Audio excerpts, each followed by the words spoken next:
Hello guys, അപ്പം ഞാൻ ഉണ്ടാക്കുന്ന ക്യാബേജ് തോരൻ എങ്ങനെയാണെന്ന് കാണിച്ചു തരാം. ആദ്യം നമ്മൾ ക്യാബേജ് ചെറുതായിട്ട് നുറുക്കുക. അതിലേക്ക് സബോള, പച്ചമുളക്, വേപ്പിൻ്റെ ഇല, തേങ്ങ ചിരകിയത് ഒക്കെ കൂടി ചേർത്ത് കൊടുത്ത് അതിലേക്ക് ഉപ്പും മഞ്ഞൾപ്പൊടിയും നമുക്ക് ആവശ്യത്തിന് ചേർത്ത് കൊടുക്കാം കേട്ടോ. ഞാനിവിടെ ഒരു ടീസ്പൂൺ എടുത്തേക്കണേ. അപ്പം നമുക്ക് ആവശ്യത്തിനുള്ള മഞ്ഞൾപ്പൊടി ഉപ്പും ചേർത്ത് കൊടുത്ത് നല്ല രീതിയിൽ ഇളക്കാം. കൈ വെച്ച് ഇളക്കണതാട്ടോ ഏറ്റവും നല്ലത്. അപ്പം നല്ലോണം യോജിപ്പിച്ചതിന് ശേഷം ഒരു ചട്ടിയിലേക്ക് നമുക്ക് വെളിച്ചെണ്ണ ഒഴിച്ച് അതിൽ കടുക് പൊട്ടിച്ച് ഇത്തിരി ഉഴുന്നിട്ട് അത് ഭയങ്കരമായിട്ട് കരിയരുത്.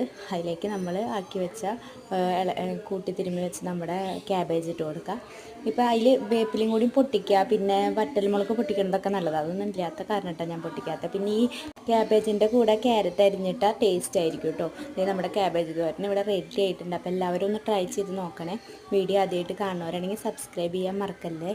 അപ്പോൾ അടുത്ത വീഡിയോ കാണുമ്പോഴേക്കും ബൈ.